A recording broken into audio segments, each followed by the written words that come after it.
multi-term publisher who has worked with over 400 experts to plan, write, and publish their books to build their businesses. And today he's going to talk to us about his newest book, which is called Make Your Book Pay.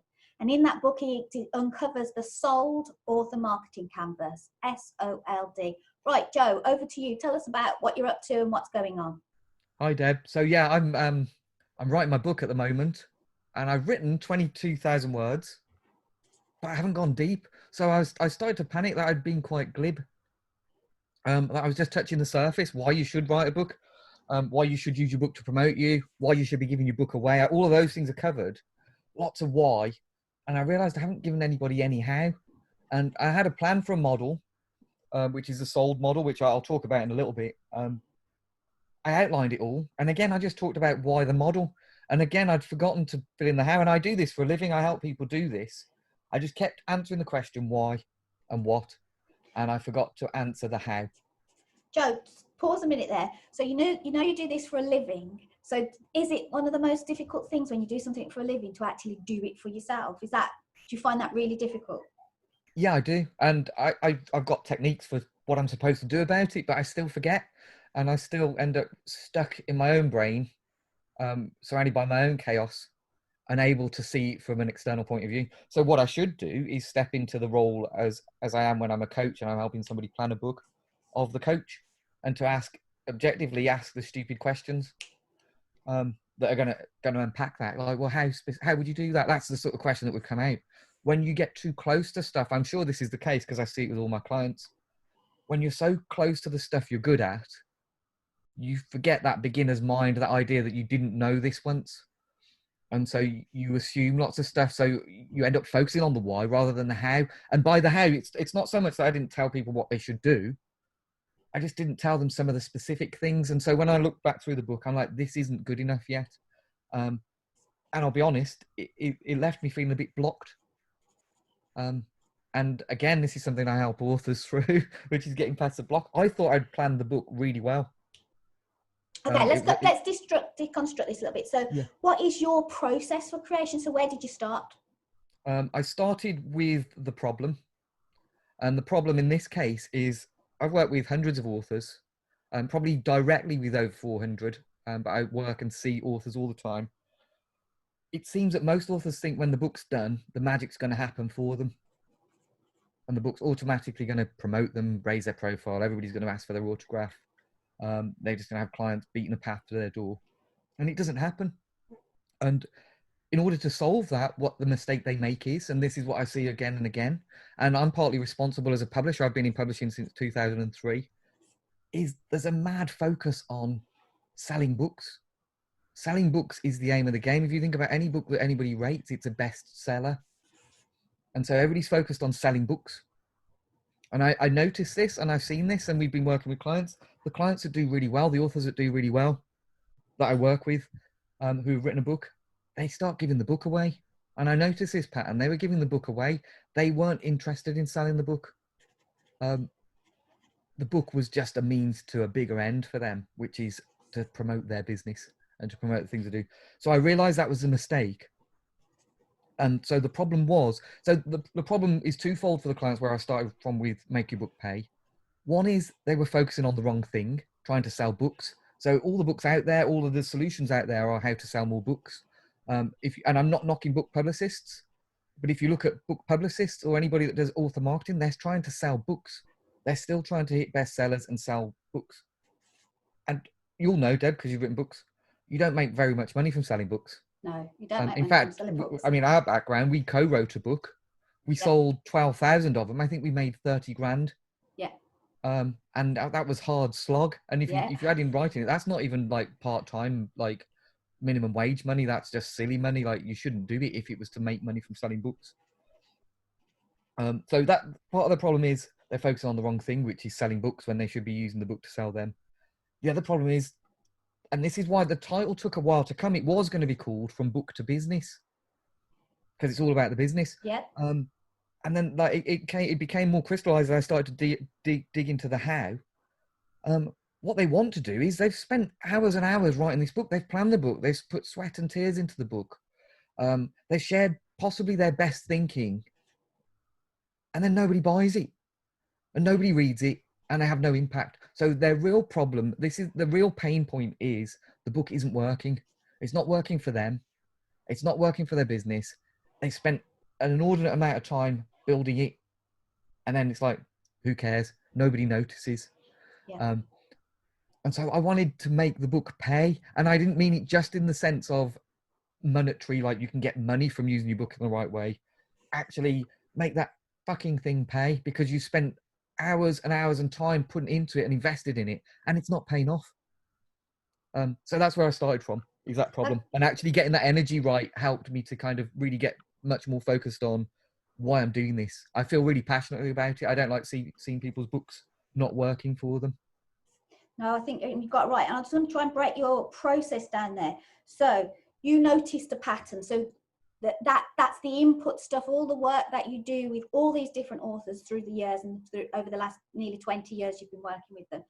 So you've been noticing patterns, you're noticing patterns. When you notice these patterns, these are the signals in the system, or however you want to call them, you've been noticing these patterns. Have you been collecting them deliberately, or did you just spot them in the ether? Good question. You could tell it's a good question because my brain stopped for a moment. I've immersed myself in it. I've been doing books and business, those two things, marketing and entrepreneurs and books, for nearly 20 years, 17 years. And before that, I was a marketer. So I've been immersed in that. The outcome, the idea of the outcome, and actually it has to work, is really important to me. So I've noticed the signals all the time. And at the same time, I've been trotting out the same dogma, which is sell books. We even help people, like the business I'm working with now, my business. We focus on getting bestsellers. It's a point of pride that nearly all of our authors become Amazon bestsellers. But the purpose of that really is, again, just to elevate the author. It's nothing really to do with selling books. So I've seen it again and again and again, and I've seen all the successes, all the people you go, wow, everybody seems to have their book. They're not really bestsellers. They gave that book away. Yeah, a book that really inspired us was Seth Godin's Idea Virus. He gave it away. He gave that book away. That set everything else off for Seth Godin. I think it was one of his first books. He was giving it away back, like when I was starting in business. Yeah, in the 90s. And I didn't even notice. It didn't even click. That's the thing we've all been missing. All of publishing misses it. And publishing misses it for a reason, and it's because their focus is to sell books. That is, your mainstream publishing, their job is to exploit the intellectual property by selling it, whether it's selling rights or selling books or selling spin-offs. It's all about how do you exploit the IP by selling it.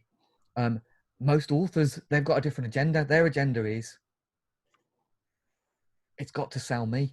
I want it to sell my bigger idea. I want to put my ideas out into the world in a big way. And they're not going to make loads of money from selling a single book. So back to your question, as you can see, I am the epiphany. Epiphany is the wrong word.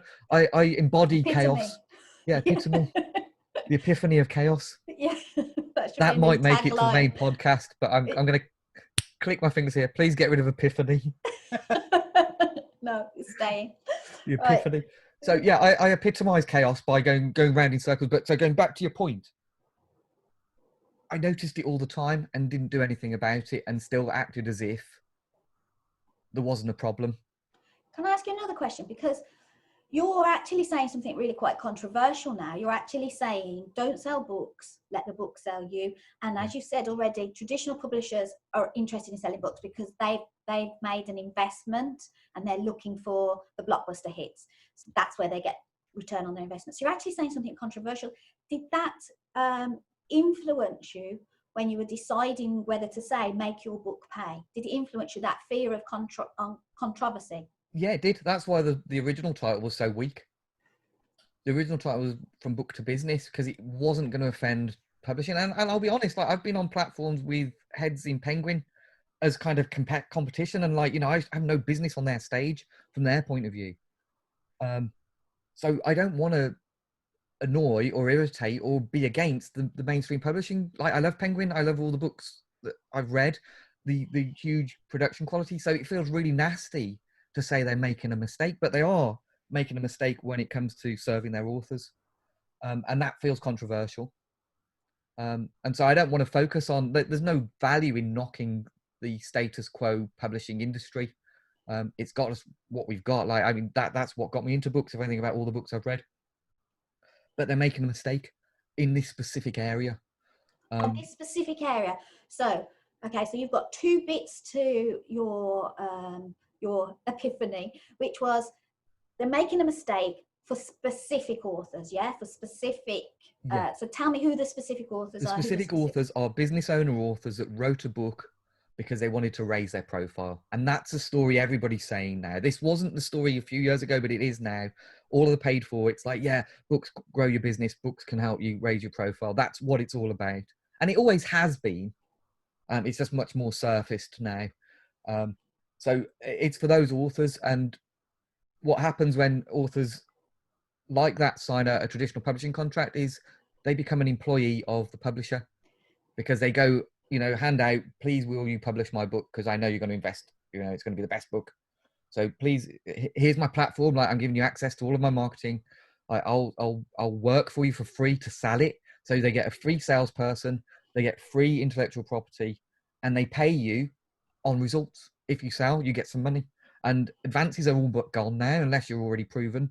So they pay you after the job has been done, after you've put hours into writing a book. I mean, let's not forget, writing a book's hard.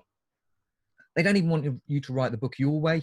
If there are things in a book that could affect sales of the book, they'd rather you didn't say it. So what happens is books tend to be a bit more diluted for a mainstream audience, because that's how publishers sell more books, is to broaden the reach of the audience. And I've seen this before, where a book that was meant for just coaches, for instance, which is the author's perfect target market, it's the only people they want to work with, all of a sudden it's a book for everybody. So that's a disservice to the business owner just there. In fact, chasing sales of books and fame and the idea that you're going to have millions in the bank from passively selling books, which doesn't really happen for most business book or non-fiction authors. So they're my ideal target for this.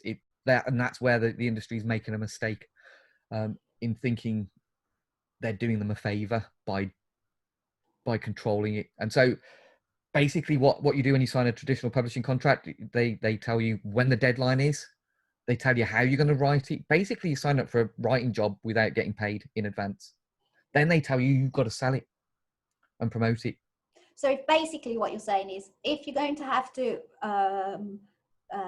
if you're going to write a book and write it anyway and then market it anyway, you may as well be writing it and marketing it for your own benefit rather than a publisher's benefit. And writing exactly for your ideal client and exactly for your business outcome, because you can marry those two things up. Serving your audience and selling to them aren't mutually exclusive things. Yeah. You're just guiding them to the next logical step with your business. And publishers aren't interested. Like, mainstream publishers aren't interested. They're interested in selling books, and that's their frame of reference for everything. That's their lens. And it's not their fault. That's their business model. Yeah. So I'm not knocking them for it, but it from my point of view, it looks like a bad deal. It's why when we did our first book, we looked at the options. You had profile. We could have probably got a mainstream publisher. Yeah. And we figured out what we were trying to do. It was a marketing thing. So even way back, that's like 17 years ago. Yeah. Nearly, we realized the error for a business outcome in going with a mainstream publishing approach, and the mainstream publishing approach really is just all about selling books. If that's all you think about, mainstream is sell books. Yeah. That's where the error is. Okay. So you've got, sorry, I know you're having to control the chaos. You've got the kind of the mistake that I noticed and who it's for. So I know you're trying to bring us back to. Yeah, well, let's go back to, let's get some more out of your process, because I think it's really fascinating that the next step I spotted was that you did some writing. So you did some writing, you did some drafting, and then you reflected on what you'd achieved and whether it was working or not. So is that roughly what happened? Yeah, I planned it. Like, I've got a specific planning process that I developed, and a structure that I developed, which is the author model. We probably won't get into that now. I've helped hundreds of authors plan brilliant books, and then the writing takes care of itself pretty much. I mean, you still got to show up and do the productive work, but the plan is there. And I planned my book really well, as I thought. And And then when I got onto it, I thought, well, what am I going to do to get that first big push of content out? And I did something I don't normally do. And I think this might be where the error came. I read it and I got it transcribed. So I read it, recorded it, and transcribed it. And then what it created for me, rather than a creation job, it created an editing job. So you changed immediately from creation mode into edit mode, which is like the cardinal sin of writing. Yeah. I did it because I'm like, now I've just got content that I have to read and figure out what's good, what's not. I had no choice. So for me, my main, probably the best way I communicate is writing at a keyboard. And I thought I'll hack this process. I'm going to cheat. I'm going to do what some of our clients can do really well. You know, professional speakers, people that are good at speaking for a living, with guidance from a coach who can hold them back. I mean, as you can see now, how many words come out of my mouth that aren't related directly to the question I'm supposed to be answering. It creates a lot of words that then need editing. So I did that, and then I thought I've kept it all surface and glib, because I couldn't do what I normally do to devise this, which is to be very, very structured, very logical, very piece by piece. So as we'll unpack the sold method if you're interested in doing that. I hadn't gone into it in that forensic depth of, you know, how specifically are you going to do those things, because I was talking, and you don't tend to do that when you're talking. One of the things that I believe is that there are 3 steps to creating anything, which is the chaos phase, which we're both very good at and enjoy, and then there's the constraints bit in the middle in order to get to a creation. So you broke your own normal constraints by accident, by hoping for a shortcut. You broke your own normal constraints, which is an outline, writing, detail, and that caused you a problem. Is that? Yeah. So what would have unfolded from the plan, which the plan was meticulous. Yeah. What would have unfolded from the plan, if I'd have written, is that the speed of it coming out would have been slowed. The logic would have come out differently, and I'd be like, I need to answer that now. I need to answer that now. I'm at the how now. What happened, because I spoke it, is I just stayed on why. I got through all of the topics on the cards and didn't drill into any of them. And so when I got to the edit, it's like, I almost got to the point where it's like, there's no point editing this because it's surface. It's still too surface. And painful as it sounds, because, you know, reading all that took a while. Saying all those words took a little while. I may start again. I think that's where I'm at. And so I have gone back to starting again with the way I know best, which is to design. And going back to what you're saying about constraints, I've designed all the constraints. I've designed all of the fluff out of how I deliver the answer. So when you did your planning process, did you have the SOLD model? Yeah, I'd come up with that. It was originally going to be THUD. I can't even remember what THUD stands for. And then and this emerges, often it emerges. It's like, what are the things I want our authors to pay attention to? So these are the things that books can do for you. They can raise your status and your authority and your credibility. And I was using those words interchangeably. You can show off once you've got a book. And I, you know, at one point I was thinking of calling the S show off. So it's about status. It's like, here I am, I've arrived, I'm an authority, you should listen to me, I know what I'm on about. And we know full well from just being able to say you're an author, you can raise your fees.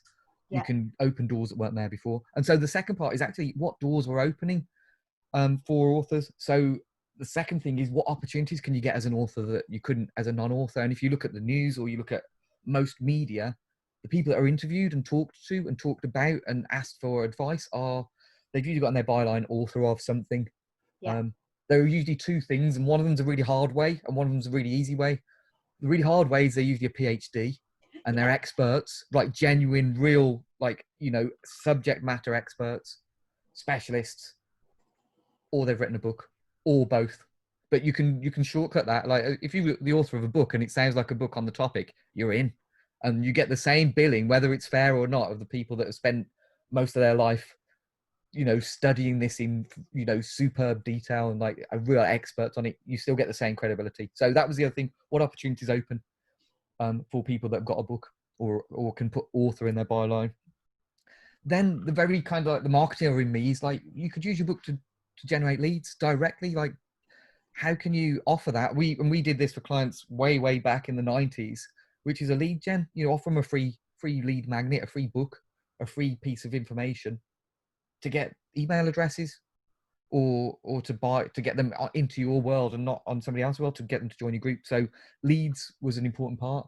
And then actually, how do you use a book to make the sales process better? How do you accelerate knowing, liking, and trusting, understanding your ideas, understanding the problem, allowing your ideal customer to make some conclusions themselves about what they need from you, rather than you having to constantly kind of feel like you're forcing the ideas on them. And books are brilliant for that as well, to educate and to inform your prospective clients. So I thought those are the four things.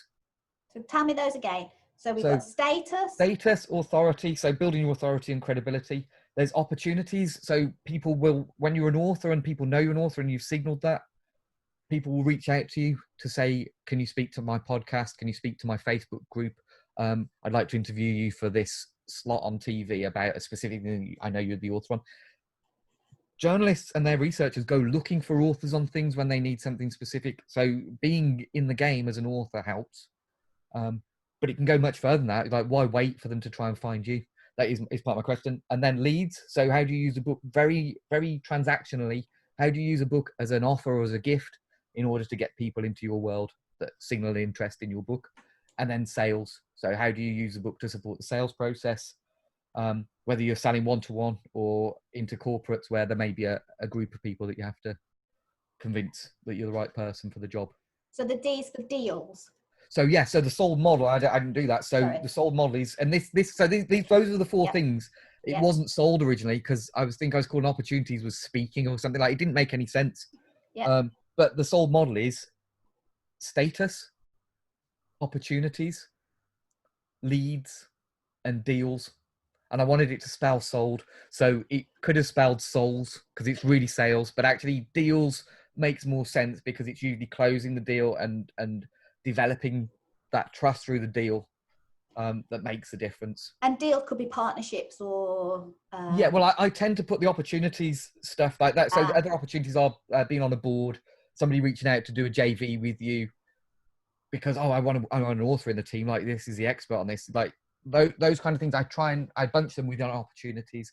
Deals is very specifically about proactively using the book. And so things you do in the deal stage would be whenever you meet a prospect, you give them a gift of the book. And if anybody's not ready, I assume everybody's read it now, but I'm often surprised that nobody's heard of it. Robert Cialdini's book Influence talks about reciprocity. It's a gift. It's a high value gift. We value books massively. And if you sign it, it's a personalized gift, which makes it even stronger. And I know we feel silly doing that, but now you've given somebody a personalized gift of value on your first meeting. And even if they don't like your book, which I found, they'll give it to somebody else. So to be clear, your premise in this book is that you don't sell books, you give them away to facilitate the sold process in your business. Absolutely. And giving them away is the key. Giving them away is the way it works in all of those areas best. But we can talk about leads because there are kind of some nuances about whether you give it away completely or you give it away and get them to pay a little bit. And it really depends tactically how you're planning to follow up with that lead and what your kind of plan is for that lead and what you've got of service for them that you can sell next. Okay, so just in you explaining the sold acronym, you can see there's a lot of detail and a lot of depth, and that was what you felt was missing before when you went through your process of writing, that you'd missed that depth. But you've now gone back and added in the how. The how elements, and I had to realize this. I help other people do this. You have a main model, so we've got this main model now called sold, and then I talked about it in the terms I've just talked about it to you, which sounds convincing, and people that didn't need the extra help can probably go, I know what to do now. I'll do something on social media to tell everybody I'm an author and I can do it regularly and I'll plan that in. Or, I know what I can do now for opportunities. I'm going to go and find all the podcast hosts and send to them. I assume everybody will know to do that. And that was the detail I'd left out. People want to know specifically what to do. They want to know specifically what words to say. They want, in a way, they want permission to know it's okay to do that. And because I've worked with so many authors doing it, and I've advised it for so long, I know it works. So they need that kind of trust in it because it feels it's a weird switch to make, which is I'm supposed to be selling my book. So, right, I'm going to buy loads of books. I'm going to invest some money in getting a hold of stock. and I'm going to send it to people.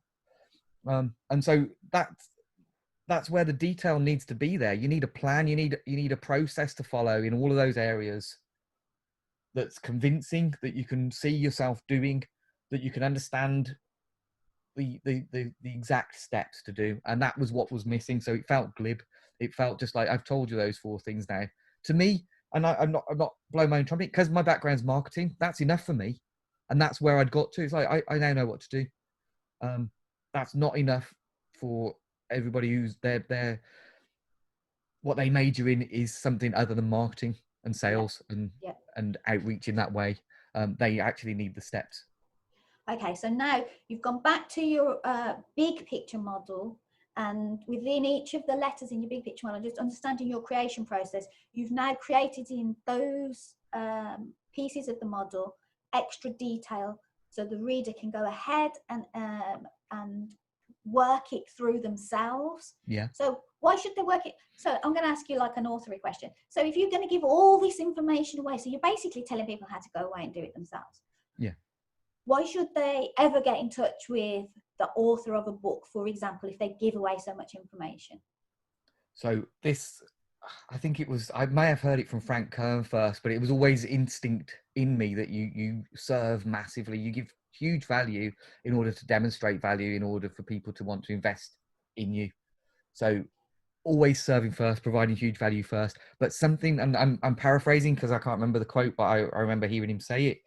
If you give away your absolute best stuff and then you've got something to sell for them that's 10 grand, and they're like, you gave all that away, the 10 grand thing must be worth 1,000,000 times that. The value is like hugely stacked in your favor, that the 10 grand thing is going to be like earth shattering. The reality, and this, it feels like a trick, but it's not a trick. The reality is it will be the same content. It will be the exact same content that you got in the book for 10 grand. The difference will be you'll be having it done with you or for you by somebody that knows the what ifs and knows how to massage it and make it work and just do those specific things a book can't cover. And that's the same with coaching. Like you can't read your way to a coaching intervention. Like you need a coach to hold that space. You can't read your way to a consulting intervention because you need a consultant to dig in and ask the right questions and get the detail.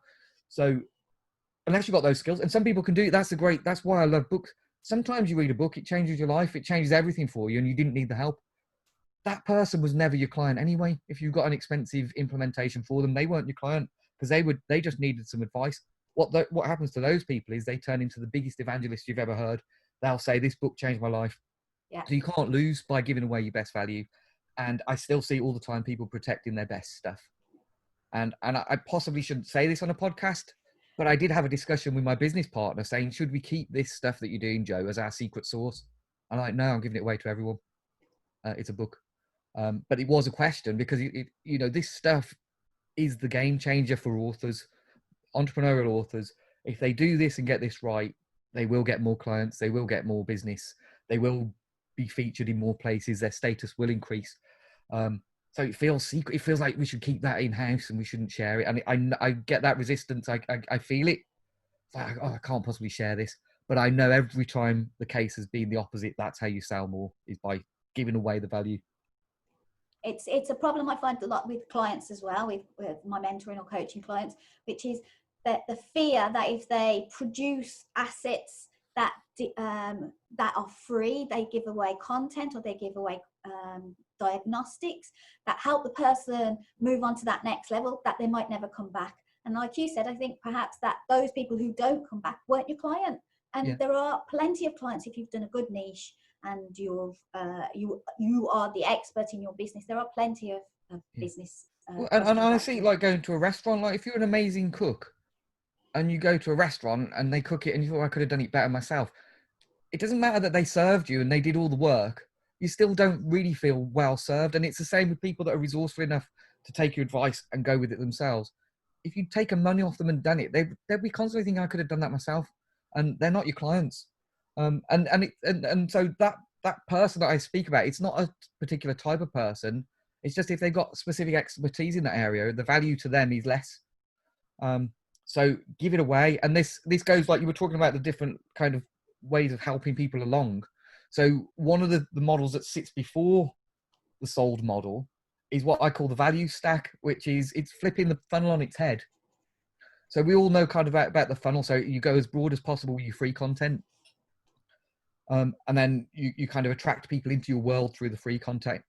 Then you've got something to sell to them, kind of a lower cost thing just to get them into your world. And you can hear that it might be called a tripwire, or you know, the first kind of minimal viable thing that you sell to them. And these are all valid things, but we've always been either told to go. We did it sideways, if you remember, in our Gorillas book. Yep. Because we saw it as a journey and a relationship. We never saw it as a funnel. Most marketers say we're putting people in a funnel, which is like the most dehumanizing word. Yeah. And don't let me not knock, actually. I'm using ClickFunnels as my funnel provider. So the word funnel is a word that's just normal now. I don't like to think about the value you're giving to people in terms of a funnel. So I flipped it on its head. So the funnel is usually, it's a funnel upside down. So it goes wide at the top and it goes into a tiny little thing. And then all the high value one-to-one clients that can pay you loads of money drip out at the bottom. And then you help people along the way, but they kind of get stuck. That's a kind of assumption. Yeah. Whereas if you flip it around, actually, it's a mountain that they can ascend. You put yourself at the top as the expert, the thing that the flagship product, if it's you, if you're a coach or a consultant, you put your time as the most highly priced thing at the top of that mountain. And then you give them ladders and steps and help all the way up the mountain so they can ascend from wherever they happen to be on that mountain at the start. So the free stuff is at the base, it's wide. So you want to be talking to the most possible people.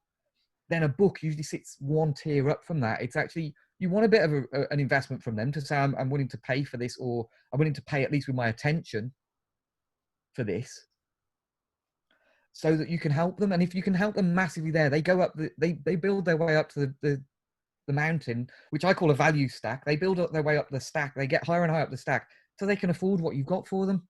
Yeah. And some people can afford you straight away and they see you at the top of this value stack. Like, I want to work with you one-to-one. I know you can do all the other stuff. I just want you. If you haven't got that evidence there, if you haven't got things like a book and you're not signaling you've got a book, and you haven't got some of the things that can help them in between the book and the 10 grand intervention, you're not serving them in order to get there. You're only working with the people that are already at that high level, and you miss out on helping people. And the leverage is you're supposed to be working at one-to-many in those places. The one-to-one should be really reserved. It should be really carefully controlled.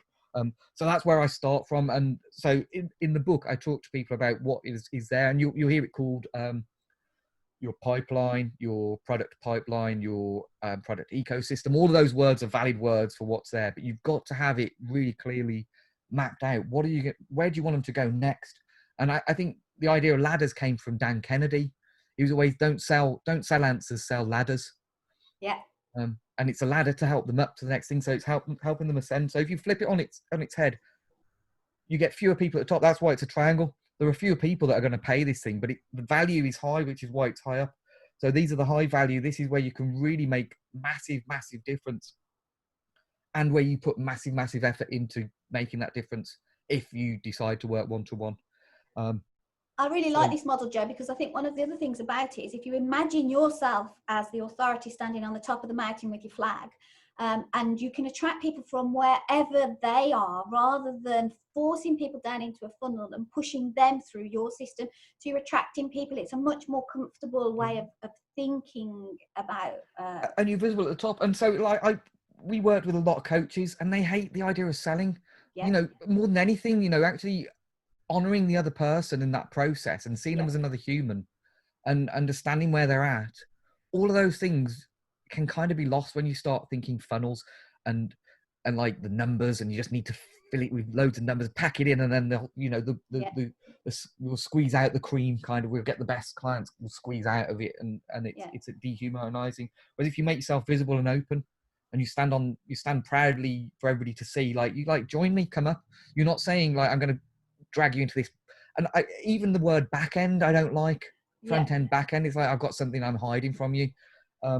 So all of those things, that's why being a visible author and authority can be so powerful. But I've gone off, I can't remember your question. I just got excited by it.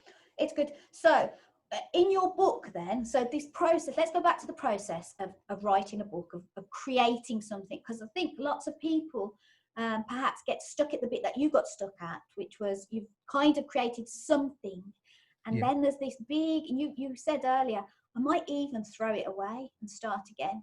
Yeah. how are you going to make that decision, and how are you going to make that decision from the point of view of throwing something that you've created away? How are you going to do that? What's your plan? So this has taken months to come to this decision. So it wasn't an instant thing. You see all the words, you're like, the job looks done. It looks partly done. It looks like a lot of words.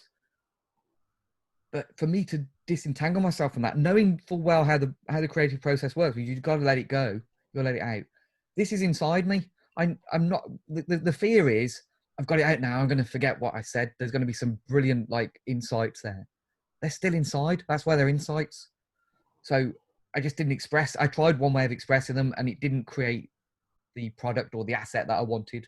So I noticed the error was trying to do it in a mode that didn't work for me. Some people could read their book and it would be perfect, and they'll be very, very analytical thinkers and able to control that and put the constraints around their discipline as a speaker.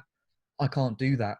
And so it was the wrong mode for me. I should have written because it slows that process down a little bit for me. That thinking just takes longer, literally just takes longer to get the words out. So noticing that was part of the thing. Knowing then if I kind of do a an upside downside of trying to fix what I've got means I've got to now do an editing job. And two options I had for that is I'll get an editor to do it, but I know fundamentally there's stuff missing. And to get somebody else to edit it and make it better would be, and I hate, it's vulgar, but it's like polishing a turd. There's still something missing.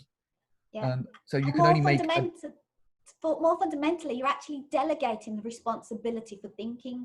And yeah. I think that's a dangerous, slippery slope where you delegate that responsibility for thinking, because that's the special magic that each expert brings. It's that ability to think and then polish the diamonds rather than the turds. The turd, yeah, exactly. There probably is a diamond in the turd, but you don't know. And if you give it to somebody else, they may accidentally throw the diamond out thinking it was a bit of grit.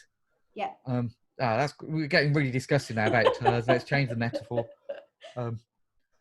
So yeah, so understanding that, and again going back to what you draw on and what you know in life. We used to do complex, and we're not hiding the fact we used to work together. So I may as well say we used to create really complex software solutions in a world before you could just take it open source or you could outsource it. Like we were solving complex IT projects and user experience projects. And I can't remember what the term for it is. Sometimes that code is so bad, you're better off starting from scratch. Yeah, yeah. And it's kind of like the sunk cost fallacy to a degree. But sometimes you go, should I be fixing this code? Or do we just say, back to basics, let's build it as though we didn't have that crappy code? Because we know there are too many bugs.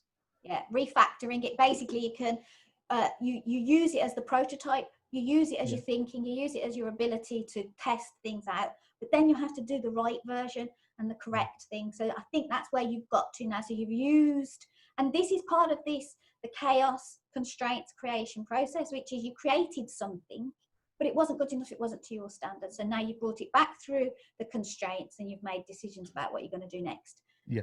So and I'll say like one thing just to tell on myself, I'm really lazy. So me coming to that conclusion, I have to start again, is massively painful just on a laziness level. It's like, I thought it was done, now I've got to do it again. Yeah. But that laziness is beaten by your desire to do the right thing and to do a good job. Yeah. And I know I've got people around me like, why isn't your book done yet? I know I've got that kind of time pressure. And it's like, and it's not about perfectionism. It's about doing the right thing. To me, it's just doing the right thing. I don't want to mislead people or give them half of the answer. I don't want people feeling incomplete when they read my book. I want them to know exactly what to do. And I know what will happen as a result of that. So there is a selfish element to that. They'll go, that sounds complicated, Joe. I want help. Yeah. And then I've got something to sell to them. Or it will give me the opportunity to have a conversation with them and then work out how to help them. Or they'll go and do it and then they'll tell everybody, you need to get this, it's great. And then people that can't do it will find me. So you can't lose by doing the right thing. Yeah, good. And that's, I remember you passed this on to me from our headmaster in junior school, but he used to say, only my best is good enough for me. Yeah. And it's not about perfectionism. It's just knowing I could do better and I want to help better. Yeah. Okay, let's talk about perfectionism and only your best is good enough for you, because I want to ask you about the constraints that you are that are forced upon you, and the constraints that you put upon yourself. So, for example, constraints that might be put upon you would be timescale, or how much money you could spend on the job, or how many resources you've got to put to it. And the timescales and the constraints that you're putting upon yourself are slightly more amorphous. They're sort of like, is it good enough? So talk to me about the constraints that you're fixed within and the constraints that you put upon yourself.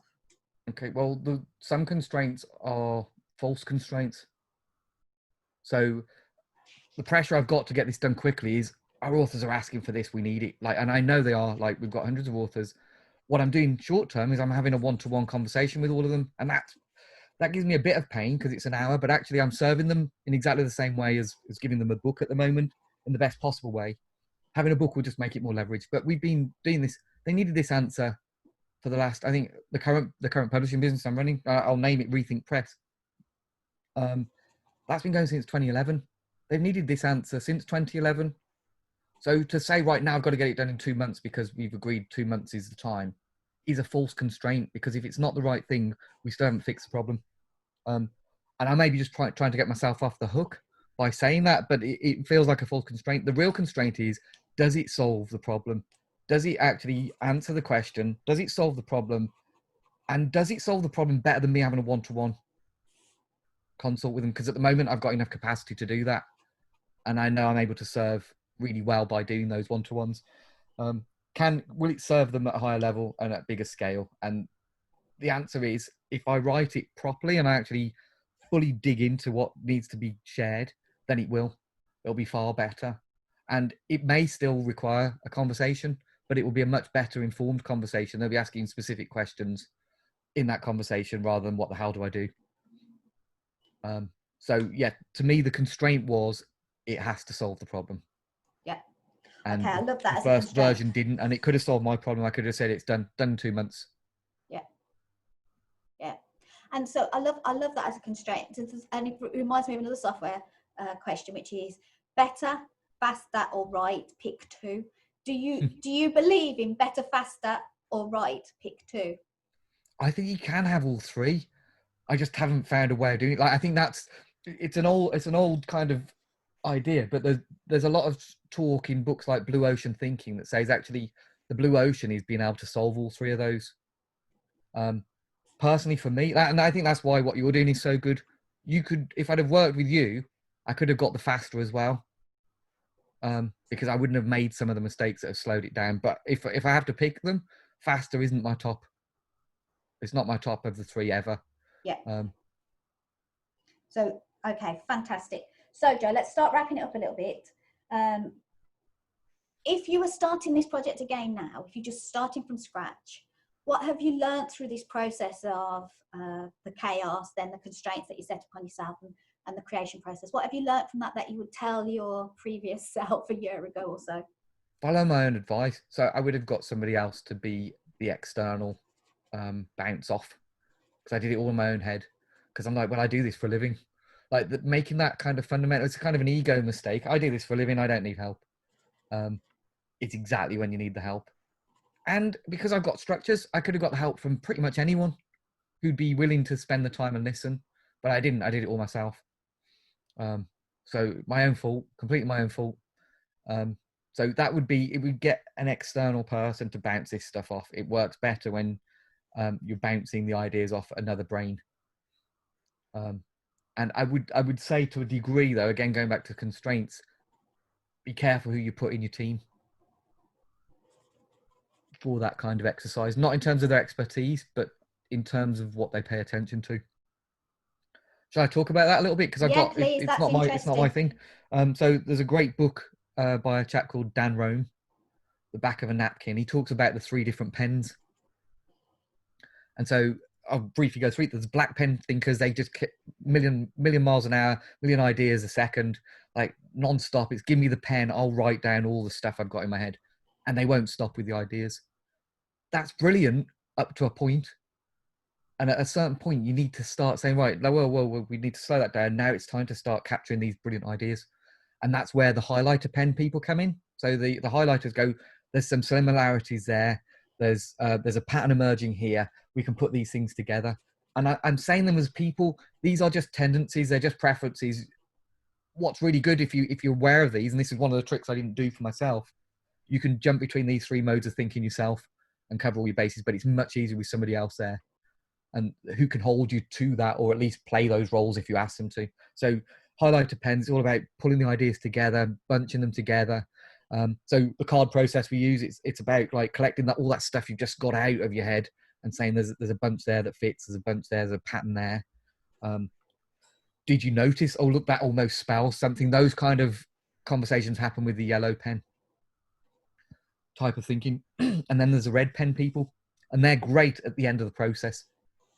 Red pen is good at the end of the process, terrible at the beginning. And usually if you've got a creative brainstorm going on and there's red pen types, they can kill it before it even gets off the ground. And if you're a red, like if you tend to look for the potential problems, threats, dangers of something, and the intent in all three of these pens is good. The intention is good in all three pens. If you tend to be that person, you just need to tell yourself, like, we'll get a chance for that. That's a really valid, important thing to do, is to check that you haven't made a mistake or you're going to look stupid. But if you do it too early, it breaks. So in terms of choosing the right person for your team, I think the best person is somebody that can go in all three and is aware of them. So I'd make them aware. If I had to pick just one and you know that tendency, I'd go for the highlighter pen every time, because you can get editors later. Red pen is potentially the killer. It can kill the whole idea. You can end up going, I don't even think the idea is good if you get the wrong red pen. Yeah. And the highlighter pen kind of maps quite well to my constraints, which is organisation, patterns, decisions. Brilliant. And I would say, actually, I spoke from my own experience, because I'm predominantly black pen. Yeah. And I play the role as highlighter pen most of the time, and I struggle, but I have to do it at the final stage when I'm doing a book plan. I go into red pen deliberately for my clients. For me, as a black pen, highlighter pen is a perfect counterbalance. If you're naturally red pen, you probably want black pen as your natural counterbalance. If you're a highlighter pen, you could probably work with either. Yeah. Okay, fantastic. So, Joe, is there anything I haven't asked you that you want to tell us? That's a good question, isn't it? That sounds like a criminal interview question. Yeah, don't incriminate yourself. Just trying to think. I cheated in when I was 7 years old. I cheated in a times table test and got caught. I don't think I ever told you or my mum. No, you didn't. Don't do it again. That's my so just a confession, really, because this is Chaos Confessions. Yeah. So that's my confession. Right. Don't do that again.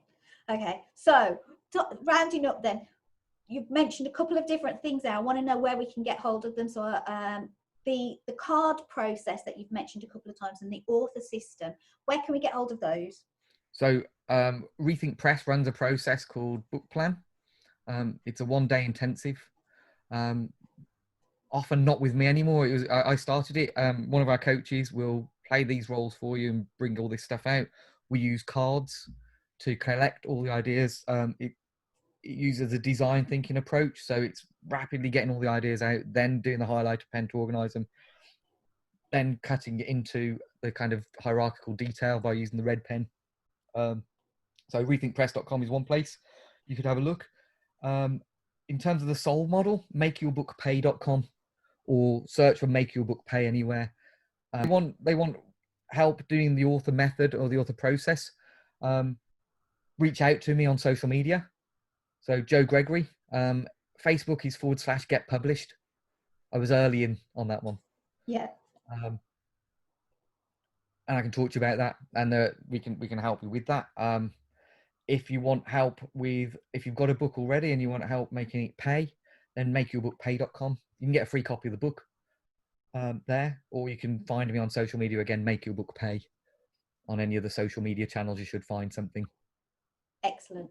Okay, so just to sum that up then, if you're interested in the author process and planning a book, then go to Rethink Press.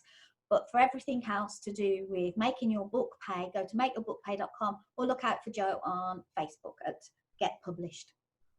Okay, Joe, thanks ever so much for being a guest today, and the first guest on this season of the Chaos to Creation Confessions. And we'll see you soon, and I'm really looking forward to reading your book.